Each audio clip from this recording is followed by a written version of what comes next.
Greetings from Tokyo, my dear friends. This is Daisuke, and I very much hope that this video finds you well and in very good spirits wherever you are in the world. And today, if you don't mind, I would very much like to continue on with our journey, our discussions, our discoveries, and our explorations with respect to the recent releases made by the Criterion Collection during this year of 2022. That brings us to a specific release made this year by Criterion of a film, a title, that is already currently in the collection in the form of a DVD at spine number 423. But this year, on this occasion, Criterion has now re-released it under a new Blu-ray edition. And as I say, this is spine number 423, and it is a film from 1987 from the director Alex Cox. And the name of the film is Walker.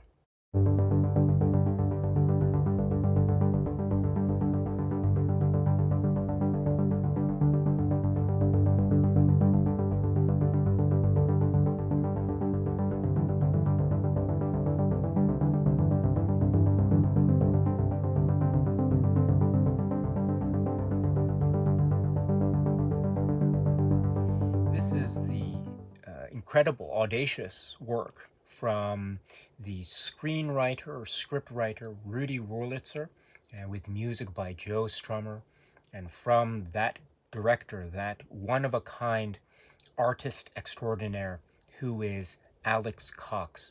And this has among its incredible cast people like Peter Boyle and Marlee Matlin and Richard Mazur and Renee Auberjonois, Blanca Guerra and Cy Richardson, Sandra Berkeley, etc. And also it has at the center, the main character, the hero and or villain, our protagonist and or antagonist, or perhaps everything all at once. This is the personage, the figure that is William Walker, that is portrayed by Ed Harris in this film, again from 1987, which is Walker. This is a really one-of-a-kind, audacious, in many ways, a type of assault on the senses type of cinematic form and expression, which has at the center of its proceedings the focus on this historical figure, William Walker, and his background, which is maybe hinted at in some places, but primarily focusing in on his efforts and his actions in the context of Nicaragua in the 1850s specifically. And we see in this course of events his exploits, the way that he carries himself and commands himself in terms of what might be said to be a type of maybe reach or maybe overreach in the context of what is referred to as the actions of a filibuster, this figure from the United States who is coming to this nation of Nicaragua and in a sense trying to take over or have command or otherwise invade or otherwise show or try to gain control or authority over this particular jurisdiction. And this is shown from the viewpoint of many characters, and it's also shown from the viewpoint of William Walker and his associates, and also the people, the financiers who are backing him, and therefore there might be financial as well as social and political ramifications for all the acts that we see depicted by Walker and company, not just from that side of the coin, but also from the side of the coin of the people who are, say, the civilians and the citizens and of Nicaragua, also the ruling classes of Nicaragua, and we see how they are either maybe coinciding or conflicting with the various actions of Walker and company, and how that builds and builds and builds and builds to a head, again, in the context of the 1850s Nicaragua. This is, I think, the very essence, the heart and soul of what might be said to be the direct plot links or the scenarios presented in this film Walker. It is, therefore, in that sense, a type of historical, maybe what might be referred to as a biopic, to borrow a phrase or word that is actually found on the back of the Criterion Collection release to describe the film. However, we can also pause and consider whether indeed there might be other levels at play here when we're dealing with this film, again, talking about or having at the center of its story the historical figure of William Walker. Because what Alex Cox and company are doing here as well at the same time is something quite genius, in fact, which is they are creating broad strokes, brushstrokes of a historical and social significance, considering the fact that this is a film with its story taking place primarily in the 1850s Nicaragua, but it is made in the 1980s. And it is further made in the 1980s with location shooting in Nicaragua itself. And also we have very fascinating production backstory that is not just hinted at, but directly alluded to and described in a number of the wonderful supplements that can be found in this current release, as well as the prior DVD release of this from Criterion, which I'll also refer to later on in this video. But this is all to say that there is a deep and rich-rooted history in the production of this that is also very much trying to suggest or display or otherwise indicate just the type of, say, multi-dimensional aspect that this film, or at least the filmmakers, are trying to endeavor to capture when they're presenting this film Walker. And to be more precise here, we are dealing with a film that seems to be dealing with contemporary times as well as prior historical times at once, making indelible links between past and the current present, that is the 1980s. And to be specific, there are indelible links that are made, indelible, say, metaphorical links, or maybe even more direct, cinematically attuned links that are being made with the efforts of William Walker, again, the Ed Harris character, the historical figure that is William Walker in the 1850s of Nicaragua. This idea of the way in which foreign policy, the United States government foreign policy, seems to be enacted or perhaps reached out or perhaps even overreached in the context of what might be said to be links with doctrines or foreign policy principles such as the Monroe Doctrine or Manifest Destiny, etc., a type of reach or maybe overreach of the expression of such doctrines or principles. In the context of 1850s Nicaragua history, when coinciding or clashing with figures like Walker and what he seems to represent, both in terms of an independent spirit on the one hand, but also in terms of what he represents in terms of U.S. intervention or foreign policy reach or overreach as it affects Nicaragua at the time, and the current situation of Nicaragua vis-a-vis the United States and vis-a-vis the rest of the world in the 1980s. And this makes direct links, therefore, to the current state of affairs with the Sandinista government in Nicaragua at the time, and also the everything that is implied in that or inferred in that, or perhaps directly relevant to that, vis-a-vis the United States and the Contras and the Iran-Contra affair, and how that directly affects and shows the breadth and scope and sweep of what might be called U.S. foreign policy intervention, and how that current policy is being directly compared with the story of Walker in the 1850s. And that is a brilliant connection that is being made. It is being made through a number of cinematic,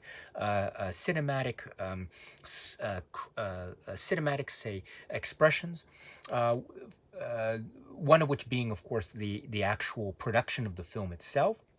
And also we see the way in which various what might be referred to, or was often referred to as anachronisms, items or props or references that are made within the world of the film itself, again, within the scope of the 1850s, these references or props or objects are referred to that are, say, modern day or present day. So we sometimes see references to modern day magazines or modern day technology or modern day, say, military technology that would not have existed in the 1850s. But that is part of what might be called the cinematic magic, or the type of cinematic poetry, or the type of, say, cinematic hyperrealism that is taking place, or over the top a type of artistic absurdity that is taking place. And that absurdity is being applied in order to make the point about connecting historical periods between past and present. And it's done in this brilliant, brilliant way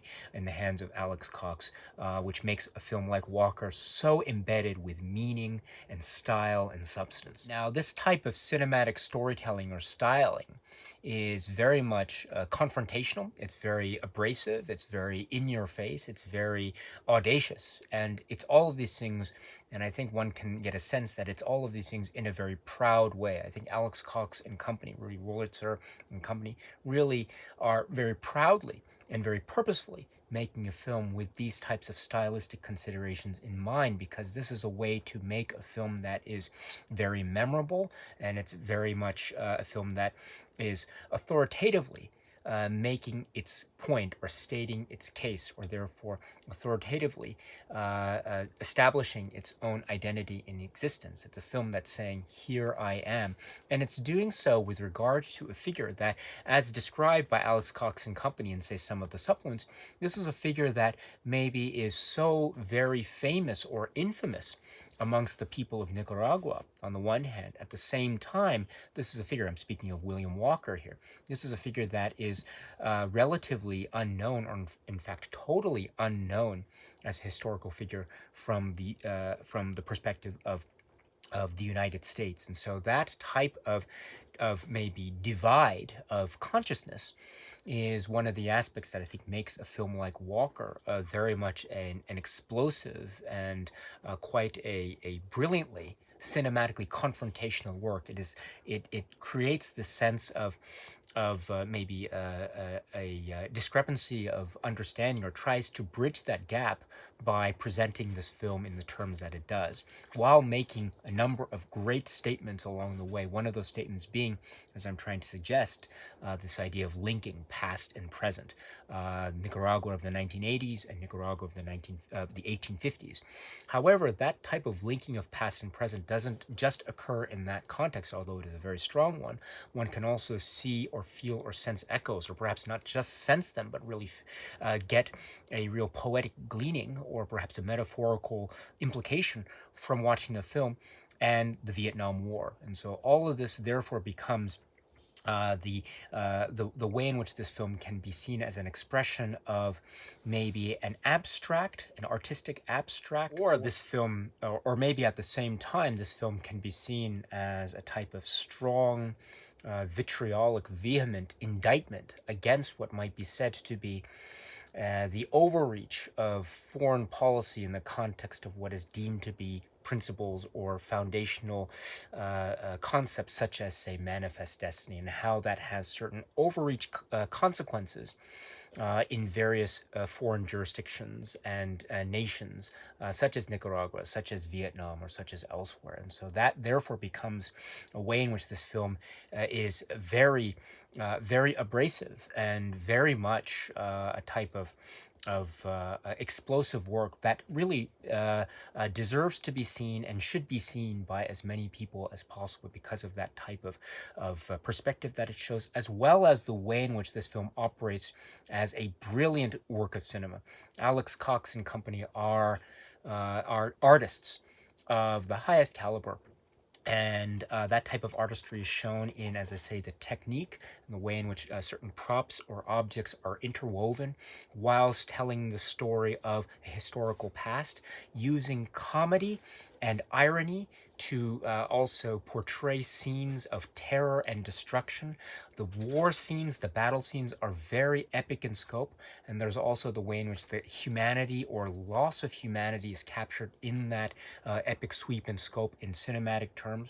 The performances are top notch. You know, we mentioned performers like Marley Matlin and Peter Boyle and others, Cy Richardson, etc. And of course, we have to give kudos to that great performance by Ed Harris, who gives this almost a jingoistic, perverse, and quite almost quite an almost a bewildered type of performance that is, some parts God complex, some parts type of adventurer, and some parts types of frontiers person, and other parts maybe a dictator, tyrant, and a human being, a lover and a brother, and all these things, but also one who had a very indelible and quite and in many ways also a vicious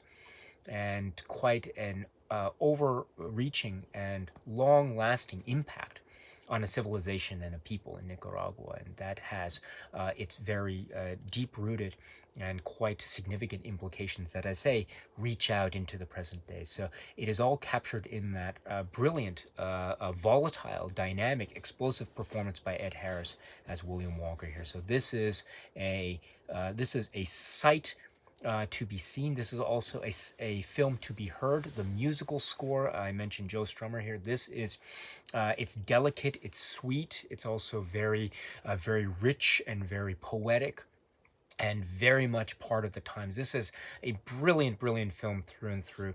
And I think one of the things that's so great about the Criterion supplements is to see how the film had been had played in initial release times in the late 1980s versus how the critical assessment of this film has changed over time, and I think in a positive way, and deservedly so. Again, thanks to releases like Criterion and others to show again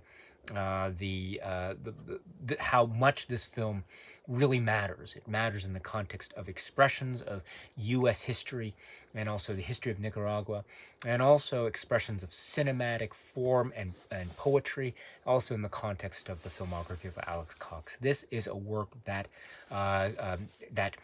shouldn't be missed. If you have a chance to see it, please, please see it. It is wonderful. It is thought-provoking. It is in your face. It is audacious. It is what film should be. This is the film that is Walker. The Criterion Collection has this year in 2022 released or re-released this film Walker into the Criterion Collection on this new Blu-ray release. Again, it's spy number 423. Now, I use the phrase re-release because, as we know, this film also currently sits in the Criterion Collection at said spy number in this earlier release, which is a DVD release. But now we have this new Blu-ray re-release for 2022, and it indicates here for this Blu-ray release as well as for the earlier DVD release, it's called a restored high-definition digital transfer. So my understanding is that for this new Blu-ray release, we don't have any, for instance, new transfer or new restoration effort, but we have something that we had seen from the earlier DVD. So my eyes and my ears, again, I admit that they are both very, very much on an amateur level, so I don't have the ability to spot specific, say, differences or nuances of a presentation difference like, say, other great resources online and elsewhere. But to my own senses, as a consumer of these types of releases, it looks like we are having this type of carryover in terms of the presentation, which is fine by me because I was always very happy with the DVD release from Criterion. Again, given the history of this film and its release history and its the initial critical reaction, release like Criterion is very important to give more, say, accessibility for this film to be seen by, as I say, as many people as possible. And so to have this earlier DVD release was fantastic. And as a type of continuity to that, we have this new Blu-ray release for this year. So it is my hope that, again, as many people get a chance to see this lightning rod of a film. I mean, it is really quite spectacular and audacious in many ways. I've used this word so many times throughout the discussion of this film so far, audacious, but it really is audacious in the brilliant, brilliant way that Alex Cox's cinema is and always has been, in that refreshing, powerful way. And so to have this Criterion re-release, in a manner of speaking, is quite rewarding and very welcome indeed. So, and again, just again to give new spotlight, as I say, to an already current Criterion release is always very welcome. So in that spirit too, we also have a number of the supplements that we found on the earlier great DVD release carried over, again, very welcome carryover to this new Blu-ray release. And so what are those? First of all, we have the commentary track. The commentary track is from 2007, and this features Alex Cox and Rudy Wurlitzer. So this is, again, a very great commentary track, and so I'm glad that Criterion was able to continue with it. It's always welcome whenever there's a Criterion commentary track, and this is no exception to that. This is a really great one. So again, it can be found on the earlier DVD, but it's great to have it again occurring here. And it's great because, for a number of reasons, Alex Cox and Rudy Wurlitzer talk about the context of making this film, shooting this film in Nicaragua, the context of 1987, and the historical significance and the contemporary, say, political and social economic climate of the times, 1980s Nicaragua, the United States, and also the Sandinistas, the Contras, Iran-Contra, the revolution, etc. And so this is set in the context of the 1850s story of William Walker, the idea of, and in the words of Wurlitzer and Cox, the quote-unquote American invader, the presence of God, Walker having also aspects of what might be called or deemed a type of God complex, etc., the links to religion, as well as the ramifications of a political and social nature. And again, the links between 1850s and 1980s cannot be emphasized enough. And I think Cox and Wurlitzer do a great job setting that up in this commentary track. And they do speak about the performers and the actors that are here. Ed Harris, of course, is mentioned, as well as many of the other performances. And the idea, too, about how this film is set up, and the film being set up in a way that might seem to be somewhat anti-Hollywood, in a manner of speaking. And that's a great type of, say, suppositional approach to the discussion that these two gentlemen have. For instance, they surmise, or they posit, that perhaps had this film been made quote-unquote more mainstream, it would have been told, say, from the perspective of maybe the journalist character rather than from the perspective of Walker himself. And so because the idea here is that Walker is, in many ways, he is the main character, but he's also very villainous. And he has this quite boisterous and very shocking aspect to his character, and also to things that are attributed to his character, and also the acts that he is seen either carrying out directly or involved with. So this becomes, I think, a very interesting way in which this film positions itself as a type of maybe in-your-face, quite almost outrageously positioned type of maybe indictment, a seething indictment on what might be seen to be the foreign interventionist policy of the United States. So that is, I think, a very important perspective to show, and I think it clings on to that perspective, and it clings on to it in a very unyielding way, and it never lets go, and good for the film for having that type of force of, say, conviction, and it's shown through in many aspects of the film, as well as the way in which which Alex Cox and Rudy Wurlitzer speak about it here. So well done. This is quite wonderful indeed. And then they also speak about the work of the, say, other aspects of the design and the cinema. David Bridges is mentioned as the director of photography. I mean, the way in which this is lit and shot is quite stunning. There is this way in which this has a period feel on the one hand, but also has this 1980s cinema feel on the other. And I love that combination, and that's due to the environments and the richness, and also the feeling of a type of there's a reality to the storytelling on the one hand, but also there is a type of outrageous, almost. It's hard to, it's, must be seen to be believed, that type of a cinematic quality in the visual aesthetic. And I like that dueling dynamic, and it's captured very well in these various, say, scenes and scenarios. So that is mentioned. Joe Strummer is mentioned. The music, this is so integral to the heart and soul of the film Walker, and it serves as a type of point or counterpoint in a manner of speaking. So this is also celebrated as one of the great aspects of the film, and kudos as well, because it truly deserves as much of the celebratory attention that it gets.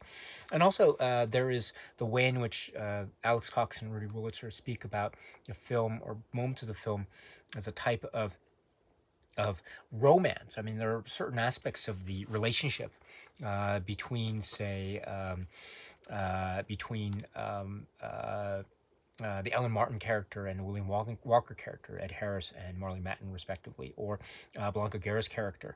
And there is a type of a seductive nature. There is also a romance nature. There's also a type of a human tragedy element that is expressed among the various expressions that are embodied in this film. So I'm glad that these two mention that here. There's also mention of the fact that of reminding us of just almost the oblivious nature of the attention, or the obliviousness of the or the lack of attention that William Walker receives as a historic figure in the context of, say, studies of history on the U.S. side, or the U.S. perspective on the one hand. On the other hand, his presence has this wide-ranging, almost ubiquity amongst people of Nicaragua on the other hand. And so that kind of divide, I think, forms a very important way in which this film serves as a significant signifier in the context of telling the story as a historical epic, also drawing attention to the fact that it is a work of cinema on the other hand, and by doing that, it is calling attention to the 1980s, and also by extension, U.S. intervention in Vietnam and elsewhere in the world. So, and that seems to be the bold political statement of Alex Cox and company here when speaking about this film Walker, and you can tell that this is the intent when you hear the commentary track here. Wonderful, wonderful discussion here. Very, very revealing in a lot of ways. And so there's also mention of the other performers. Cy Richardson is mentioned, Sandra Berkeley is mentioned, Peter Boyle is mentioned, and the idea of the type of maybe quote unquote nefarious commercial interests that also might be at play in terms of foreign interventionist policy, and the way in which that type of strong parallel might be drawn not just to the 1850s and 1980s, but also in the present day of the commentary track in the 2000s. And so this idea of creating financial stakes in overseas territories under the guise of government intervention, whatever the principle, or whatever the public the publicized principle might be. It might be masking something which is wholly, say, maybe. It might be something of a truly or inherently a financial invested interest nature. So this is something that is an interesting parallel from Alex Cox and Rudy Wurlitzer and company. And this is something to keep in mind as well. The idea too about how this is a film about the sort of the psyche of American history, almost a preoccupation with, say, tragedy and myth and legend and life and death, and the idea too of the principles of foreign interventionism, in the name of democracy, in the name of God, and whether those are inherently, say, earnest principles, or whether they can be thwarted or perversed in a way to advance maybe other hidden agendas, as a matter of speaking. The idea of the repetition of history and how that is embedded in the actual fact of the existence of the film itself, which is an interesting, almost existential point of the importance of this film. Also, the idea of the setup and maybe aspects of shooting the battle scenes, etc. Also, the use of jokes and humor. This is a very humorous film. This is a very tongue-in-cheek, ironic-based film in a number of ways, and it's shown as a type of almost winking at the audience type of sparkling attitude that it has while telling its tale, which sometimes can be very dark indeed. So that mixture is almost calling attention to itself in this is a wonderful poetic way. Another way that this film calls attention to itself in a wonderful poetic way, and what are described as the anachronisms, and that's acknowledged quite directly by these two here. For example, the appearance of, say, or the allusions to nuclear explosions, or the Zippo lighter, or the military helicopter, and things of that nature, or Newsweek magazine or something. So these things appear here. They appear as types of winks to the audience. They also appear as type of maybe tongue-in-cheek, joking humor. They also can appear to be ways in which this film is operating on a sort of multi-level metaphor, linking past and present. And other aspects here, speaking about the actual family dynamic of William Walker and company, because that does appear in some degree in the film itself, and the way in which this film was really received by, say, U.S. Audiences and U.S. critics, not very well, according to Alex Cox and company, but how. But how maybe there were a lot of negative reactions to the film, but maybe how that has transformed over time due to, again, releases like Criterion, etc. So, and there are also aspects here in terms of relationships between, say, representations of masculinity and representations of femininity, and the idea of the expressions of what Alex Cox and Rudy Wurlitzer refer to as expressions of matriarchal power and authority, which I think is a very interesting dynamic that's introduced here as well. And so for these and other reasons, this commentary track is quite stellar in terms of what it reveals, in terms of the types of, say, ideas and points and statements that the filmmakers had in mind, perhaps when they were making this film. And so good for Criterion for being able to include this great commentary track, again from 2007. Please check it out if you can. But that's not all, because the Criterion Collection has also carried over a number of the supplements that were found on the earlier DVD. The first of which is called Dispatches from Nicaragua, and this is from Terry Schwartz. This is a type of video, a documentary behind the scenes with regard to the production of Walker, totaling overall in terms of running time 80 minutes, 80 minutes. And this is great. It's having, say, one-on-one interviews with a number of the cast and crew, talking about or shooting scenes, or videotaping or cataloging scenes as they're being developed and created on location.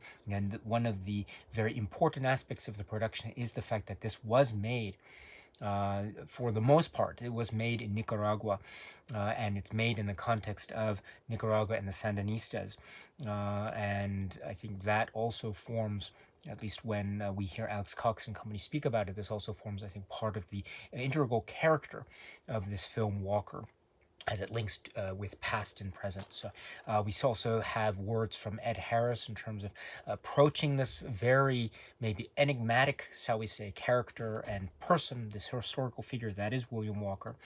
And also there's an interesting way I mentioned too about how there's a sense in which the figure of William Walker and the way in which he impacted the history of this nation in the 1850s, how this has these wide-reaching ramifications even to present day, to the point where this film goes to a group of school children and talks to them about their understanding of history in the context of the story of William Walker. And it's really amazing to hear their reactions to some of the questions that are being posed by the filmmaker here, and shows again the ubiquity and the knowledge that the people have about the figure William Walker here, and how therefore a film like this is very much it's very much, I think, deeply rooted in the social political fabric of past and present. So really well done. We also have many other figures, cast and crew members that are speaking here. There's also the way in which we see the presence of the United States, the government, and the sort of the diplomatic and governmental presence of the United States. How there's a type of reaction to, or reaction against, maybe in some forms of the interpretation of the times, and how this is also part of the discussion here. It's as expressed in this documentary, and. The idea too, that was a very interesting point, which is I mentioned how there's this notion about how maybe this film might have received, generally speaking, some negative press or negative, say, critical reaction when it was released in the United States. However, according to this documentary, apparently this film was very popular when it was released in Nicaragua. So I think that is also a very interesting point to keep in mind. That and many reasons are, I think, reason enough to watch this great documentary. Again, it's wonderful to have it carried over from the earlier DVD, and now you can watch it here. It's really an integral part of the understanding of the production history of this work, Walker, and this is Dispatches from Nicaragua, in approximately 80 minutes. And that's not all, but we also have it's called On Movie Making and the Revolution, and this is an audio monologue by an extra, as it's so described in the Criterion supplements. And this audio monologue, which is basically an audio recording of someone described as an extra who is recording his comments as he is, as it's described here, watching the film 20 years later, 20 years after the fact. So it was made in 1987, and 20 years later would be 2007, which corresponds to the release of the earlier DVD. This particular audio excerpt, interview of sorts, or commentary track of sorts, it's a sort of limited audio recording, is carried over from the earlier DVD release, totaling approximately 11 minutes. There is a still that is more or less what we saw, how it was treated in the earlier DVD release, but it's, again, adapted for the Blu-ray format, etc., the new release here. It has this really interesting sort of pinpoint type of anecdotal information revelation from the perspective of this individual, and has a very spirited delivery, and it's quite emotional at times, and I very much appreciate that. So it's another interesting, keen-eyed perspective on, say, the making of or specific aspects of the film and the interpretation and the significance of it, as well as what happened behind the scenes, etc., etc. So this is one to check out or listen to, again, as the audio recording on Movie Making and the Revolution, again, approximately 11 minutes. And next we have what it might be described as a type of short film or treatise, or maybe a contemplation by Alex Cox himself, and it's called Walker 2008, or it's described as being Walker 2008, a film by Alex Cox. It is approximately 6 minutes, and here we have Alex Cox himself appearing in what appears to be his home, or his home environment, in a relaxed atmosphere, in a very serene environmental setting. And here we have him in his room going through, say, catalogs or manuscripts, or these past printings or reports, or reviews, etc. And as he is reviewing these reviews from the past regarding the initial release of Walker, also he is relating to us in this one-on-one intimate manner his thoughts on the film, again, thinking back to the years that it was made and his perspectives now. And he was thinking about, or he mentions during this really fascinating one-on-one talk, things like, for instance, how we thought that this could be a popular film as a type of, it's described as a subversive blazing saddles. At least that was maybe one of the concepts that was considered in the initial brief of the film prior to it being made, or prior to it being quote unquote greenlit, as it were. But it's at the same time, Alex Cox was very adamant about how it has this quote unquote art film aspect to it, which may have, in his words or in his mind, may have affected the way the film was ultimately marketed, or maybe ultimately distributed, or the fact that it maybe had a lack of so-called mainstream appeal, which might have affected its chances in terms of box office success as well as critical success. And so here we have in that flow him referring to some of the contemporary film critic reviews of the time. It had been received mostly negative press and the like, and making critical remarks or aspects of Alex Cox's filming here, the music, etc. But here he very gently, or maybe not so gently, in that wonderfully energetic Alex Cox manner and style, he does have a chance to assess or reassess, or maybe even push back on a number of the points that are cited or quoted when he reviews or relives some of those contemporary views of the time. So while at the same time relating to us, again, in this very intimate manner, his philosophy behind the film and what it is he really felt about the film. So again, it's another great way an insight into the mind and philosophy of Alex Cox. Once again, we had it a little bit or quite a bit, in fact, in the commentary track, also in the documentary, but now we have it also directly from him himself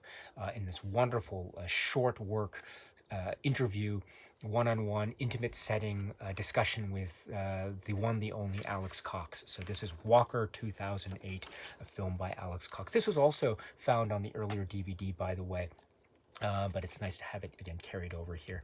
Again, approximately 6 minutes.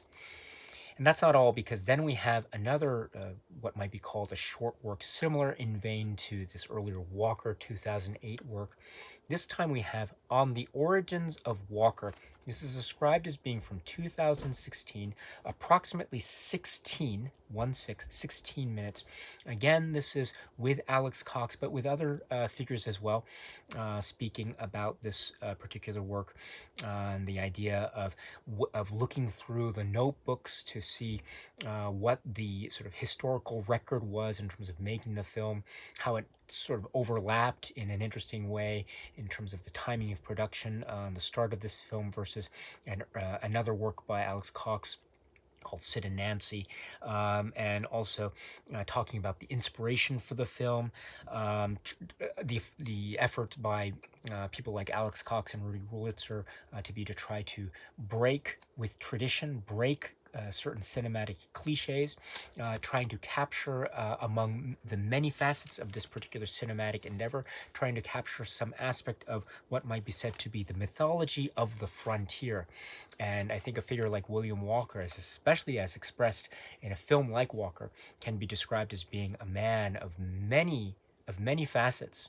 One of such facets could be the frontier aspect to the particular acts that we see depicted on screen, etc. So, as well as the effect, both the quite long-lasting and perhaps even negative effect that one might say his actions had. So this is, I think, a really interesting, important aspect. And also discussions and the contributions of Lorenzo O'Brien, Miguel Sandoval, David Bridges, the director of photography, etc. So here is, in many ways, a type of spiritual sequel, in a manner of speaking, to the earlier Walker 2008 one-on-one intimate discussion with Alex Cox. So again, a continuation or follow-up, but also, again, further solidifying or making comments about the record of the production of this very important work, Walker. So please check this out if you can. This is something that is new in the sense that we didn't see it on the earlier DVD release,